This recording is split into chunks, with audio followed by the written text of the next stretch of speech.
Dear listeners, I welcome you to my channel. Leave your comments and impressions, I value your opinion. The shimmering lights of the corporate gala cast a soft glow over the crowded ballroom. Every year, my husband's company threw this extravagant party, a celebration of their year's successes. I was dressed in a flowing emerald gown that complemented my auburn hair, feeling somewhat out of place among the sea of suits and sequins. It was supposed to be an evening of celebration, but for me, it was an evening of dread. My husband Jake mingled effortlessly, his charismatic smile a beacon for colleagues and higher-ups alike. He thrived in these settings, while I usually hovered at the edges, nursing a glass of champagne and counting down the hours until we could leave. That's when I saw her, weaving through the crowd with an elegance that seemed effortless. My wife Laura was resplendent in a sleek black dress, her blonde hair cascading over her shoulders. She caught my eye from across the room and winked, a secret just between us.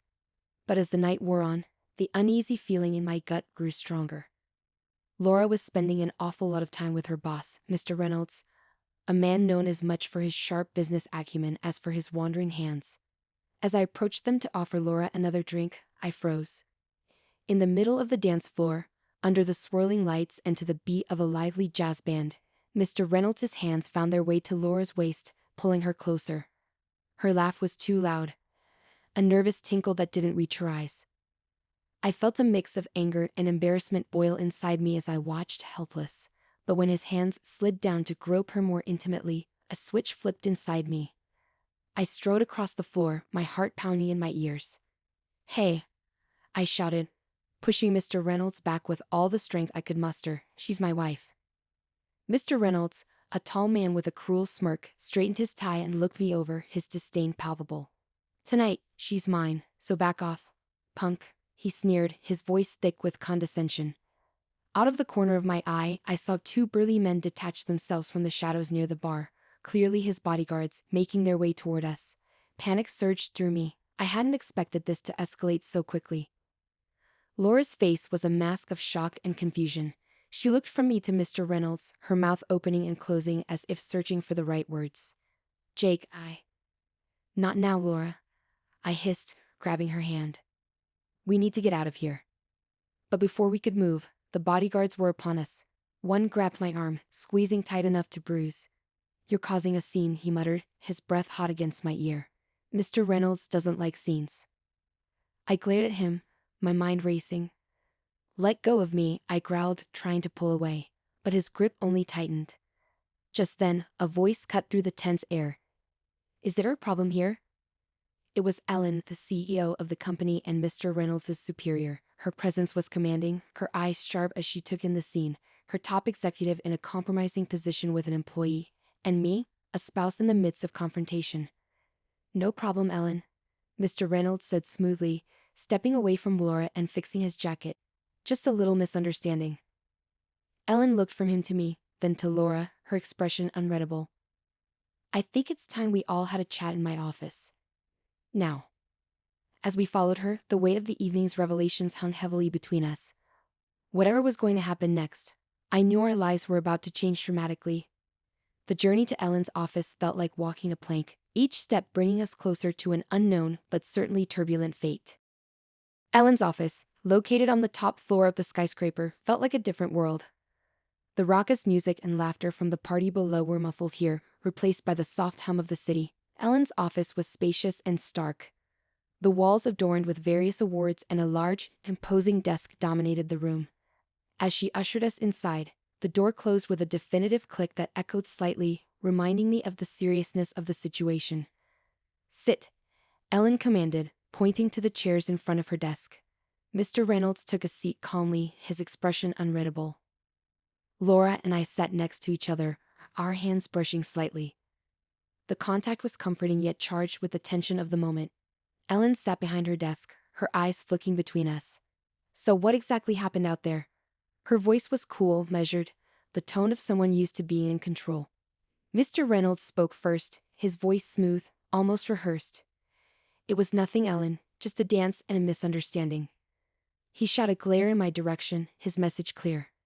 I felt my anger rising again, but before I could speak, Laura interjected, her voice trembling slightly. "It wasn't just a dance, Ellen. He was touching me inappropriately. I tried to pull away. Her voice faded, and she looked down at her hands, clasped tightly in her lap. Ellen's gaze sharpened as she turned to Mr. Reynolds. Is this true, Mark? Mr. Reynolds shifted in his seat, his composure cracking just a bit. It's a party, Ellen. Things got a bit out of hand, but there was no harm meant. Before more could be said, the door to the office swung open abruptly. A young woman in a sharp suit stepped in, her expression serious. Sorry to interrupt, Ellen, but you need to see this, she said, handing Ellen a tablet. Ellen's eyes scanned the screen, and her expression darkened. This is security footage from the ballroom, she said, turning the screen so we could all see. The footage was clear. Mr. Reynolds' hands on Laura, her discomfort visible, my intervention, and then the escalation. Ellen looked up, her decision made. Mark, this is unacceptable. I'm suspending you pending a full investigation. Mr. Reynolds stood, his face red with anger or embarrassment. It was hard to tell. You can't do this, Ellen. I've been with the company for... Enough. Ellen cut him off sharply. Leave now. We'll discuss this when the situation is clear. He stormed out, slamming the door behind him. Silence enveloped the room as we all processed what had just happened. Ellen's attention turned to us. Laura, I want to assure you that we take these allegations very seriously. You are safe here, and we will support you through this. And Jake, she paused, looking at me with a stern yet sympathetic expression. I appreciate your protecting your wife, but let's try to handle things without causing a scene next time. Yes, of course, I muttered, still reeling from everything that had unfolded. As we left Ellen's office, Laura squeezed my hand. Thank you for standing up for me, she whispered. I'll always be here for you, I replied, feeling the weight of my words. As we rejoined the party, it was as if we were stepping back into another world. One where the music still played and the lights still shone, oblivious to the storm that had just passed. But as we moved through the crowd, I couldn't shake the feeling that this was just the beginning. There were more secrets here, hidden beneath the surface, and I had a feeling that what happened tonight was only the tip of the iceberg. As we navigated through the throngs of people, my mind was already racing, wondering what lies and revelations were still to come. As Laura and I re-entered the ballroom, the atmosphere felt distinctly altered, as though the music and laughter were now just a facade hiding the undercurrents of tension that pulsed through the room. We drifted through the crowd, receiving a mixture of curious glances and deliberately averted gazes. The weight of the scene in Ellen's office lay heavily between us, casting long shadows over our attempts to blend back into the festivities. Are you okay? I asked Laura as we paused near a quiet corner. Her face was pale, her eyes reflecting a storm of emotions. She nodded, though her voice betrayed her unease. I just want to forget tonight ever happened, she whispered. But both of us knew that wasn't possible. Suddenly, a hand on my shoulder spun me around. It was Tom, a senior analyst in the company, known for his gregarious nature and keen insights into office politics. Jake, can we talk? He asked, his usual joviality replaced by a stern urgency. Sure, Tom, I replied, glancing at Laura, who nodded for me to go ahead. Tom led me to a secluded balcony overlooking the city. The cool night air was a sharp contrast to the stifling atmosphere inside. Look, Jake, Tom began, his voice low. I think you should know that what happened with Reynolds, it's not just about tonight. I leaned against the railing, my interest piqued. What do you mean? Tom looked over his shoulder, ensuring no one had followed us. Mark Reynolds has had issues before. Rumors, whispers about how he treats some of the staff, especially women. But he's been protected, you know? High-up connections, valuable to the company. My fists clenched at my sides. Why hasn't anything been done? It's complicated, Tom sighed. He brings in big accounts, and some people are willing to look the other way for that kind of success. But after tonight, things might change. Thanks, Tom. I appreciate you telling me this. My mind raced with this new information. The company's silence was more than neglect, it was complicity. Be careful, Jake, Tom warned as he turned to leave. Reynolds isn't the type to take this lying down.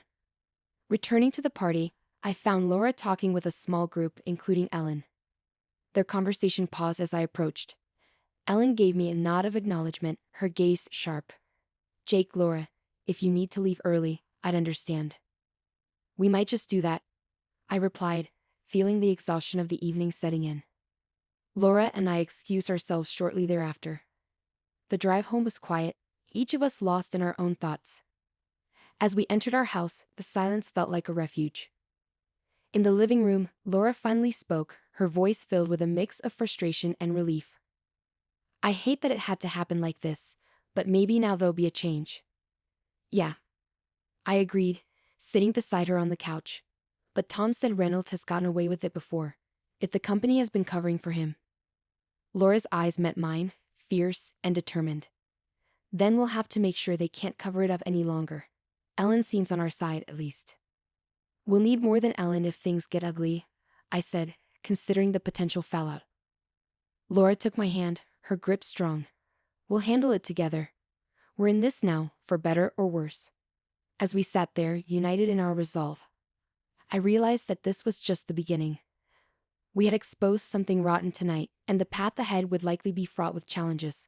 But looking at Laura, her resilience in the face of adversity, I felt a surge of protectiveness and purpose. Together, we would face whatever came next, ready to fight for justice and integrity. The night had started as a simple corporate party, but it had sparked a battle we were now bound to see through to the end. In the weeks following the corporate party, the atmosphere at the company shifted dramatically. The investigation into Mr. Reynolds' conduct was swift, thanks largely to Ellen's unwavering commitment to transparency. However, Laura and I soon realized that our battle was only just beginning. One chilly Thursday morning, as I was sipping my coffee and scrolling through emails, Laura approached me with a furrowed brow. "Jake, you need to see this," she said, handing me her phone. There, displayed on the screen, was an anonymous email she'd received. It read, "Drop the charges against Reynolds, or the truth about what really happened with your first wife will come out." I felt my stomach drop. My first marriage, one fraught with secrets and mistakes, had ended painfully and privately. How someone knew enough to use it against us was chilling. Laura looked at me, her eyes filled with concern but not judgment. "We need to figure out who sent this," she declared, her voice steady. Determined to get to the bottom of this, we sought help from a security expert at the company, Diane, who agreed to trace the origin of the email. Her efforts led us to a startling discovery: it was sent from within the company network. Armed with this information, Laura and I confronted Ellen. We found her in her office, her expression grim as she listened to our concerns. "I had feared something like this might happen," Ellen confessed. "Reynolds has been blackmailing members of the board for years. It seems he's not the only one with secrets." "But who sent the email?" I pressed, needing to know who else was threatening my family. Ellen paused, then sighed heavily. "It was Diane, the security expert you trusted. She's been working for Reynolds longer than anyone knew. He had something on her too." The revelation hit like a ton of bricks. Betrayal within our supposed allies stung sharply, but it also cleared the path for what needed to be done next. "We need to go to the police," Laura stated, her resolve clear. "This goes deeper than just corporate misconduct." Ellen nodded in agreement. "I'll handle Diane and ensure she doesn't flee before they arrive." As we prepared to leave Ellen's office, my phone buzzed with another email notification. Bracing myself for another threat, I opened it, but instead found a message from an unknown sender that read, "Reynolds is planning to escape. Details attached." Attached was a flight itinerary for Reynolds leaving the country that night. Without hesitation, Laura and I raced to the airport, contacting the authorities as we went. They met us there, just in time to see Reynolds being escorted out of the first-class lounge in handcuffs. He looked at us, fury and defeat warring in his eyes. As the police led him away, Laura squeezed my hand. "It's over," she whispered. We returned to a company in recovery but strengthened by its trials. Ellen stepped down, choosing to retire and leave the company to fresher faces with less tarnished legacies. Laura and I were offered her position, a joint offer that we accepted. Together, we vowed to rebuild the company's culture from the ground up, focusing on transparency and integrity.